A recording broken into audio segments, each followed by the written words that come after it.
Hey guys, it's Timothy here. So been enjoying Kaladesh quite a bit. What I'm talking about today is something I'm extremely excited about, and that is Commander 2016 has just received its first spoilers. We've all known for a while that these were going to be 4-color Commander decks, but we didn't really know how they were going to pull that off. And honestly, I think there are 11 spoilers here. I haven't actually looked at them yet. I've seen a glimpse of a couple of them. I've seen a couple of the colors and stuff like that, but I haven't read any of the cards yet. So I'm super excited. Really excited to see how they pull off 4-color cards. And I've just been waiting for spoilers for the set for a really long time. So Commander, I'm a huge Commander player. I love it. Especially these yearly Commander releases are some of the releases that I look forward to most within a year. So they've usually been pretty good at these. I think the ones I probably don't like the most are the Planeswalker decks that came out, I think, in 2014, but even those were still fine. So Commander's where you get a bunch of really cool mechanics and cards like that. But let's go and jump in. I'm going to be reading these cards for the first time, so if I miss something, feel free to tell me in the comments if I misread something or I jump to a conclusion that doesn't work. That's fine. Just let me know in the comments so I can get it in my head here. But again, 5 4-color Commander decks. Really hard to kind of distinguish 4 colors from each other. So let's see what we're jumping into. I'm excited. I'm excited. All right, so first card on this list is Vile Smasher the Fierce. This is, I'm assuming if it's Mythic, it's a potential Commander. Anyway. 1 black and a red for a 2/3 legendary Goblin Berserker. Whenever you cast your first spell each turn, Vile Smasher the Fierce deals damage equal to that spell's converted mana cost to an opponent chosen at random. Partner, you can have 2 commanders if both have partner. There you go. That's how you do it. Alright, so you pick okay, so they cheated. They cheated on 4 colors. So one way they could have done 4 colors is they could have made like 2-color commander and then had a transform creature that turns into another one. It looks like what they did was they made this partner mechanic, so you can choose 2 partners, 2 cards with partner, put them in the command zone together, and their combined color identity is the combined color identity of your deck. I'm assuming that's how that works here. Which is pretty neat. I assume that also means like when you cast a commander, you cast one or the other. Not 100% sure on that, but just initial reaction. They cheated. They definitely cheated, but whatever. The card itself is pretty sweet. It's basically it looks like a I forget I wonder if he's down here. Yeah, this guy. Karvek, or I don't even know how to pronounce the name. It's pretty much the same kind of thing, but whenever you cast a spell, or your first spell each turn, rather than whenever your opponent casts a spell. And this guy's cheap too. I don't really know what kind of deck like you would want to play this in as the commander, but we'll see what else partners with it. I'm assuming there's like a theme to each deck, and if so, then the theme to this one is probably like casting spells or something like that. So it's basically like a Warstorm Surge for every spell you cast rather than creatures entering the battlefield, which is pretty sweet. That can deal quite a bit of damage over the course of a game, and it doesn't have like impressive stats or anything, but it's whatever. Next up on this list is Kadil, Chosen of Krufix. If it has Krufix in the name, I already love it. 2 green and a blue for a 2/3 legendary human wizard. Add colorless to your mana pool for each card you've drawn this turn. And partner, you can have it plus another commander. So I'm assuming this one combines with the one before it, or those are the 2 partners for the deck. I'm not 100% sure on that, but this is not a bad effect at all. It rewards you for doing very Simic-y things, which is drawing cards. And it feels like a very Simic-y card. By itself, this isn't a particularly impressive commander, but I imagine the way this works is, can you summon both of your commanders out of the command zone at the same time? Or like, can you have them both on the battlefield at the same time and both have them count as your commander? I assume so. I don't actually know, but this card seems sweet. I don't know that it would take the place of very many other Simic commanders. Simic has been getting a lot of legendary creatures lately, what with Rashmi and Azuri coming out of the latest, coming out within the last year of each other and stuff like that. This one probably not as good, but it's just a huge mana ramp card. doesn't seem impressive, but does seem like a pretty good utility card that you would put in most Simic decks. Kind of reminds me of Gyre Sage for some reason. I'm not entirely sure why, but the amount of mana it produces is pretty good. This is like Simic written all over it. So pretty sweet. If these two cards pair together, the idea, I guess, is that you draw a bunch of cards, you cast a bunch of spells, and Kydel gives you the means of being able to cast those spells by giving you a bunch of mana. So pretty sweet if they work together that way, if you can have them both on the battlefield at the same time, which I don't see why you wouldn't be able to. Seems like a thing that you should be able to cast them. Also, keep in mind, I think these are foil. I think all of the commanders in the decks are foil, so that's pretty sweet too. Moving along here, we have Dimir. Gotta love Dimir. This is Silas Wren, or Silas Wren, Seeker Adept. 1 blue and a black for a 2/2 legendary artifact human. Artifact human. Okay. With Death Touch, whenever Silas Wren, Seeker Adept deals combat damage to a player, choose target artifact card in your graveyard. You may cast that card this turn. Okay, so it's a Dimir kind of artifact, like reanimation type card. This is pretty sweet. Again, this doesn't seem like this isn't blowing me away as the type of card that I like really want to be in the forefront of my deck, but it is the type of card that I would play in a Dimir deck. Quite often too. Blue-black, obviously like Shroom and stuff like that. Maybe even Lazav is a deck that wants this, but kind of interested in what it'll pair with here. Probably pairs with some sort of like mill card or something like that. Here we have, alright, this is just straight up 4 colors. I was not expecting to actually see cards like that, but let's see. Atraxa Praetor's Voice, so a Phyrexian card. That's pretty sweet. All but red for a 4/4 with Flying, Vigilance, Death Touch, and Lifelink. That is a lot of abilities. An Angel Horror creature. At the beginning of your end step, proliferate. Cool, proliferate. So definitely a Phyrexian-themed creature here. Angel Horror is a pretty sweet creature type out of Phyrexia. Non-red decks. Again, do you want this as your commander, though? I don't think so. I don't think, unless your whole goal is to be proliferating things, I don't think this is the type of card you want as your commander, which limits where you can play it, like, by a lot. You won't play it in a lot of 5-color decks, and unless you're pairing 2 creatures that work together, then that's great. One thing to keep in mind here, and this is worth noting about this partner mechanic, is you can mix and match the partners from different decks. So for instance, I don't know what goes with what, but if these 2 come together in a deck, and then if these 2 come together in a deck, you could buy both decks and mix and match them to make new like 3-color commanders, which is pretty sweet. So I hope there's a lot of interaction between these cards and what they do. It seems pretty sweet so far. Oh boy, oh baby. I saw that. All right, anyway, moving on. Crown Ludwig's Opus. 3 blue and a red for a 4/4 zombie horror with flying. This is a non-black zombie. That's really interesting. I guess that's the thing on Innistrad, but there aren't a lot of non-black zombies. Anyway, flying and haste. Whenever an opponent casts his or her second spell each turn, draw a card and partner. Okay, I like this card. I do have a zombie EDH deck with Thraxmundar as the lead there, as the general, and this will definitely slot into that pretty nicely. It's pretty aggressive too if this is your commander. And this is another question. If I'm trying to deal 21 commander damage, do my partners like compile their damage together, or do they have to deal 21 separately, or does an individual commander have to deal 21? I imagine it's the latter there, that if Crown here is also commander with another card, that Crown has to deal 21 damage on his own. But I could be wrong about that. I don't actually know. Again, this isn't standing out as a card that I want as my commander, but if you can find something it partners with pretty well, then that's great.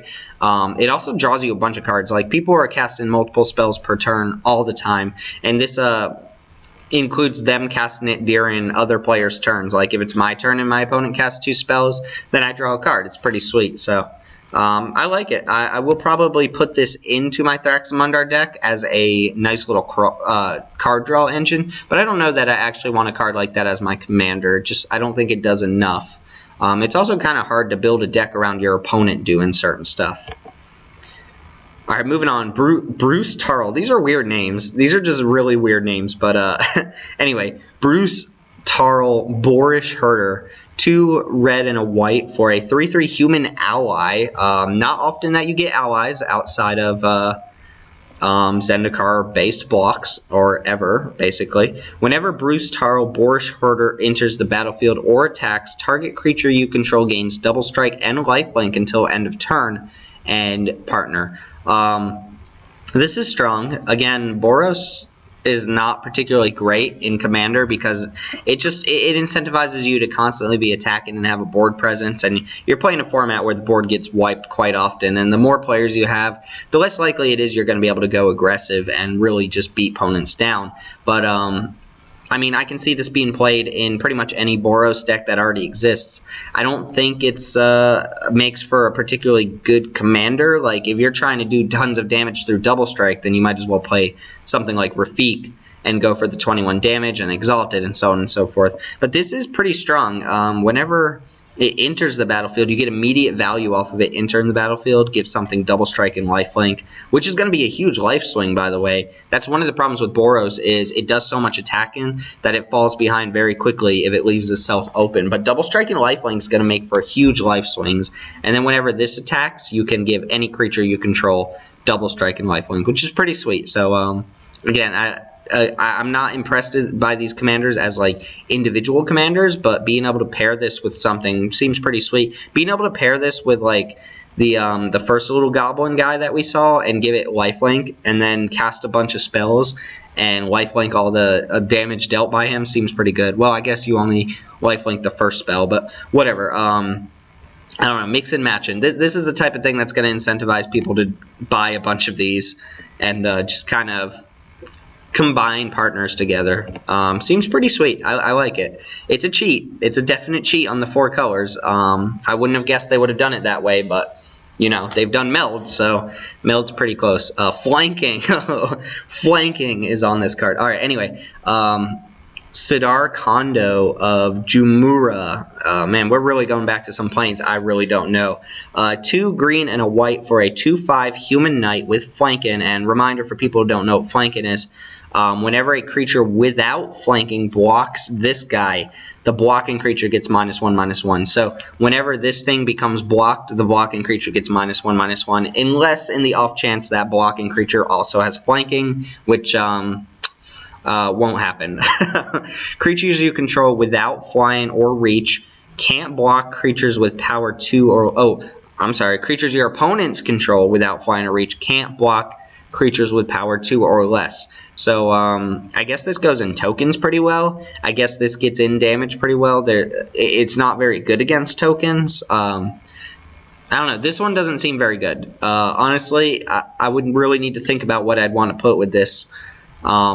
Simply because, you know, a lot of times people are going to have tokens to just chump with, and if not, like, you're only dealing 2 damage with something like this. It does stop them from blocking, like, bigger stuff. So if you're going really big, maybe you're playing, like, Mael or something like that, and you're just playing huge creatures, then this could be something that stops your opponent from chump blocking and just makes a lot of your creatures unblockable. So I don't know. Maybe that was just, like, an initial underrating there or something like that. But not impressed by this one. I'm really not, honestly. I don't play a lot of Selesnya either, so...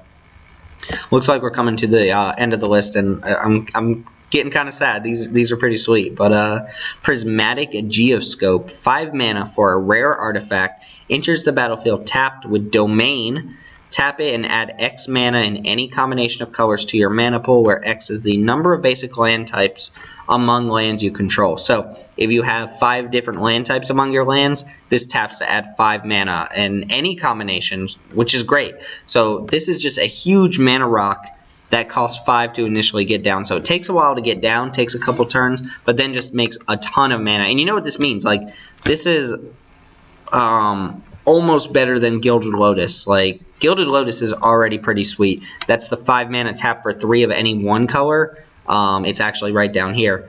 But this, the downside here is that it comes in tap, but the mana cost is the same. And then if you have 5 different card types, like, which won't happen, obviously, unless you're playing a 4 or 5 color deck, then this just makes you a ton of mana. So in a 5-color deck, this ramps you from 5 up to 10, like, by itself. So Scion of the Ur-Dragon and things like that, Slivers, you know, they're going to want a card like this.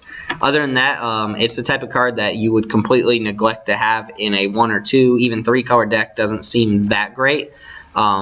Because it does come in tapped, I'd rather just play Gilded Lotus. But if I'm in the market for 2 of those types of effects, then sure, I'll play this card. And if I'm playing a 4 or 5 color deck, then it's great. It is a rare, which I believe means that it only comes in one of the decks, which is really interesting because this is the type of card you would expect to see in a lot of different decks. But I don't know. We'll have to see what deck that ends up in. It could go in any of them. It's not like it's tied to any particular color combination. And then moving on, we have 3 more here. Sylvan Reclamation. It is uncommon. I believe that means it appears in 2 of the decks, maybe 3. Sylvan Reclamation is 3 green and a white for an instant that says exile up to 2 artifacts and or enchantments. Okay. And then basic land cycling for 2. So not bad. Basic land cyclers are usually pretty good.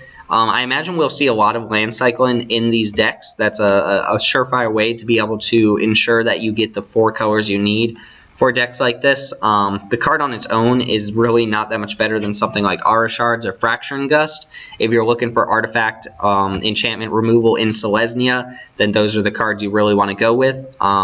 And there are other options too. Return to Dust, Krosan Grip, probably better than most of these. But if you are extending into multiple colors, then you could do much worse than something like this, which can get rid of 2 very problematic cards. Artifacts and enchantments are insane in EDH, and then basic land cycling means that it's never really a dead card. If you need to, you can drop it off early for a land, and if that's what you need later in the game, then you have the option to. So nice little addition to the set. Nothing really to like clamor about though. Grave Upheaval, yep, another basic land cycling card. This is 4 black and red. Ooh, I love the art on that. That's pretty sweet. Alright, an uncommon sorcery. Again, uncommon meaning that I think it shows up in 2 different decks. Put target creature card from a graveyard onto the battlefield under your control. It gains haste. Okay, so that's not a very good effect either. Just seeing down here, like, you can see all of these effects that are kind of the same. Torrent of Souls is actually pretty much just better. Minus the land cycle. And in fact, Torrent of Souls is, I think, just strictly better in pretty much any way. No, you can do it from any player's graveyard, so it's not strictly better. So you can pick a creature out of any graveyard and give it haste, and then you also have the basic land cycling ability. I don't think this is amazing. If you're looking for reanimation effects, like you could do worse, you could do better. Being able to reanimate from your opponent's graveyards is a pretty good thing, but doing it for 6 mana is really not where you want to be at in EDH. So if that's what you're looking to do, then sure, play this card. Otherwise, not really impressed with it. But again, the glory of land cycling or cycling abilities is that if you don't need that sort of effect at the time, you at least have something else to do with that card. And then it looks like a new ability here. So Sublime Exhalation is 6 and a white for a rare sorcery with Undaunted. This spell costs 1 less to cast for each opponent. Destroy all creatures. So in a 1 versus 1 game, this is a 6 mana Wrath, which is not amazing. But in a 4-person game, this becomes a 4-person game. This becomes a -3, so it becomes a Wrath of God, or a Wrath of God that's even easier to cast because it would be 3 and white rather than 2 white and 2. But yeah, I'll have to see what goes on with Undaunted here. This is, I don't know, this strikes me the same way that Myriad did. I think Myriad was an awesome mechanic. I think it was great for multiplayer, and I think Undaunted is kind of along those same lines. But the problem is that it has no value in 1 versus 1, or it has very minimal value. Myriad has no value in 1 versus 1, but -1 on a spell like this is not great. Obviously, the price is really jacked up to accommodate playing against a bunch of people, but I play 5-6-person commander games quite a bit, and this essentially turns into Blasphemous Act against a very wide number of people. You know, 6-man pods are not uncommon for me, which reliably makes this a 2-mana card, which I don't think is terrible, but there's already such a surplus of board wipes that I don't think anybody really needs a card like this, but it is a nice little introduction to the ability here. There's a lot going on. So that's it for today from the looks of it. Yeah, this is just a lot to just kind of throw out. Do we have all of the commanders here? Let's see. So we have 2, 3, 4, 5, 6 partner cards. I'm assuming there will be one for each guild. So that leaves 5 more partner cards. Wait, 1, 2, 3, 4, 5, 6. No, that leaves 4 more partner cards to be spoiled. I'm going to assume that there's also a card like this in every deck. So I don't know how else to refer to these other than the non-red deck, which is what I'm going to call this one. So keep in mind, like if I'm playing these colors, I can use this as the commander, or I can use the partnered pair as a commander. But if I remember correctly, they said there were going to be 4 commanders per deck. So just looking at what we have, that makes a partnered pair for each deck, one of these 4 colored guys for each deck, and then 1 other card for each deck. So there might be 2 of these per deck. I have no idea. We'll just have to wait and see the rest of the spoilers. But yeah, really cool mechanics here. Part of the reason I really love Commander releases is because it lets you kind of go back and revisit these mechanics and add a little bit more support to them when otherwise you wouldn't be able to. For instance, domain flanking. Like, when are you ever going to see flanking again? Allies, proliferate. Like, these are all things that people take advantage of, and being able to expand on that is pretty great. Also being able to expand on like a plane. Like, obviously there's some Theros influence here. There's some I don't know, Esper influence here. There's some Phyrexian stuff. There's some whatever flanking and horsemanship was from. There's some allies here. There's your Innistrad. Like, this is just pretty great. So altogether, I think this is really cool. I think this was a smart way to go about the 4-color commander decks, because it lets you kind of mix and match. It has some customization to it, right?